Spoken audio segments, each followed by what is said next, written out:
এই সেই জায়গা যেটি সাক্ষী ভগবান শ্রীকৃষ্ণের জীবনের শেষ মুহূর্তের, এবং পুরো ভারতবর্ষের মধ্যে এটি একমাত্র জায়গা যেখানে ভগবান শ্রীকৃষ্ণের শয়নরত মূর্তি লক্ষ্য করা যায়।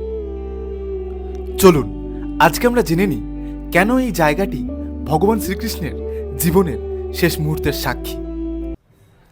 এই হচ্ছে সেই জায়গা যেখানে ভগবান শ্রীকৃষ্ণ শয়নরত অবস্থায় বিশ্রাম করছিলেন এবং জরা নামের এক ব্যাধ ওনাকে তীরবিদ্ধ করেন। চলুন আমার ভাষাতে ছোট্ট করে জেনে নিই সেই কাহিনীটি।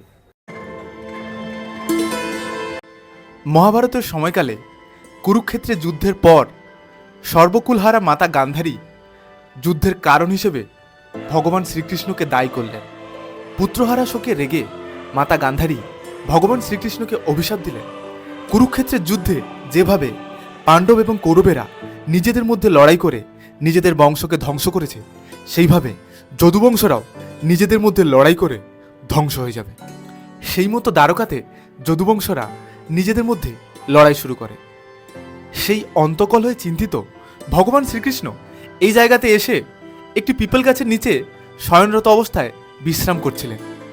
এই জায়গাগুলি আগে ঘন জঙ্গল ছিল এবং জরা নামের এক ব্যাধ এই জঙ্গলে শিকার করতে আসেন এবং তিনি হরিণ ভেবে তীরবিদ্ধ করেন ভগবান শ্রীকৃষ্ণের বাঁ পায়ের বুড়ো আঙুলে। তারপর ছুটে এসে নিজের ভুল বুঝতে পেরে ভগবান শ্রীকৃষ্ণের পায়ে লুটিয়ে পড়েন এবং ক্ষমা প্রার্থনা করেন।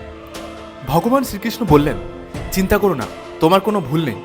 আসলে আগের জন্মে তুমি ছিলে বালি আর আমি ছিলাম ভগবান রাম, আর তখন আমি তোমাকে ছল করে হত্যা করেছিলাম।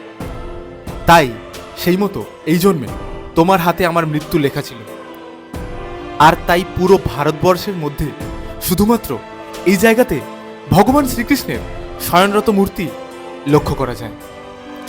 আর এইভাবেই জায়গাটি সাক্ষী রয়ে গেছে ভগবান শ্রীকৃষ্ণের জীবনের শেষ মুহূর্তে।